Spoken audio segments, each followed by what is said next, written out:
Ryse, Son of Rome, released in November 2013. That's nearly 7.5 years ago, and it seems like a sequel is finally on its way. Made by Crytek and published by Deep Silver and Xbox Studios, Ryse was a launch title exclusive on the Xbox One.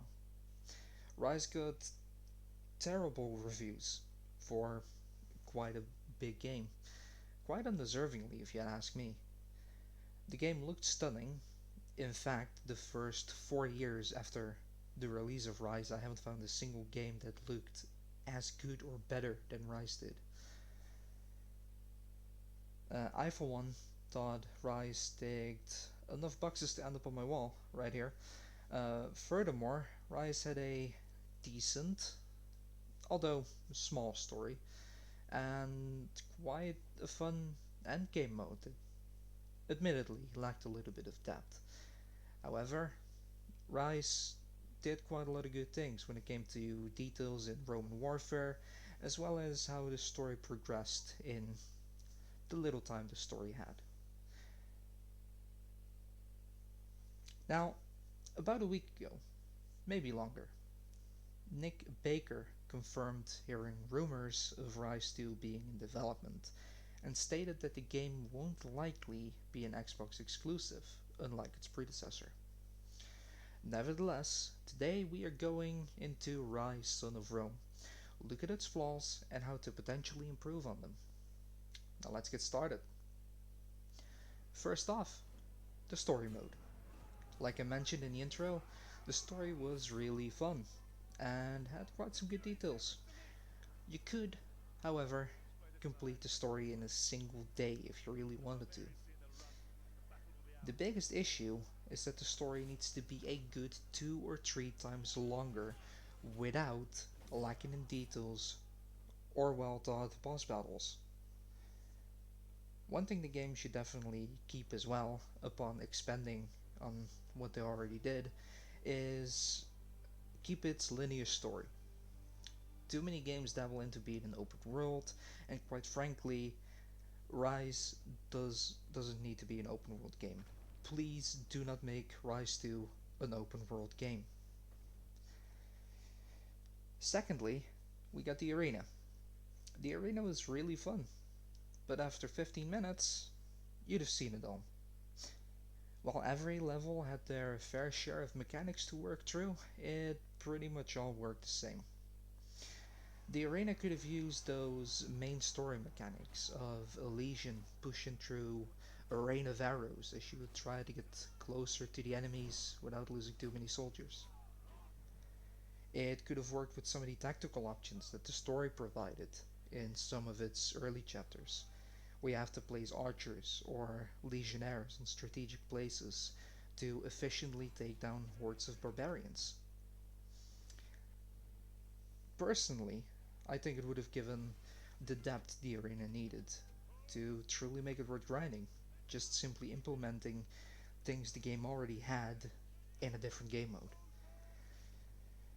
I spent dozens of hours in the arena game mode, mainly for the achievements. And while it was fun trying to absolutely master the combat in fine detail, I've definitely lost some sanity after so many hours of grinding the same thing after the other. Also, find a way to randomize these arenas. When I said absolutely master, I mean I knew exactly where enemies spawned on the map and how long it took them to get to me from where they spawned. So, just make the arenas a little bit more random, add the tactical options that you had in the story mode, and it would completely revamp the arena mode. Finally, Ryse could improve on its co-op. You had co-op arenas where you could align combos and slaughter hordes of barbarians in a duo. Fun. But again, not a lot of depth. However, I got two little ideas on how to improve co-op in Ryse 2, tying into both the arena as well as the story. The story is simple. Just have a small, short, simple co-op campaign. To draw comparison, Portal 2 scope campaign, where in case of Ryse you have two simple legionnaires who are unnamed in small campaign missions with a little bit of teamwork, a boss or two, just something fun to work through. The arena would be to expand on the co-op fun. When going into the arena, you can invite a friend.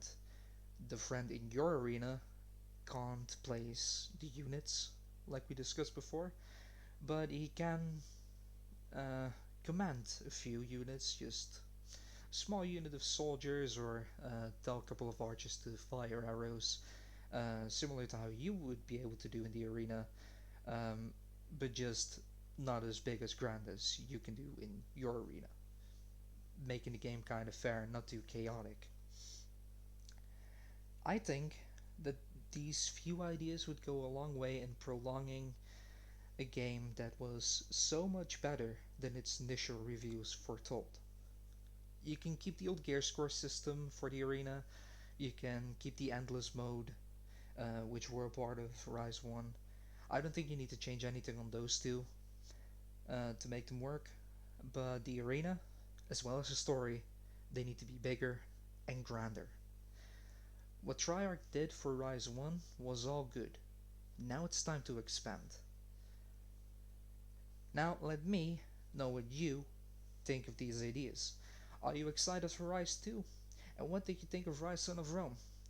While you are down in the comments, make sure to let me know if you liked the video by pressing the like button, and make sure to subscribe so you don't miss out on any future videos.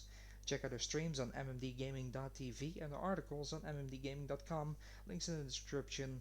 Thank you for watching. You are awesome.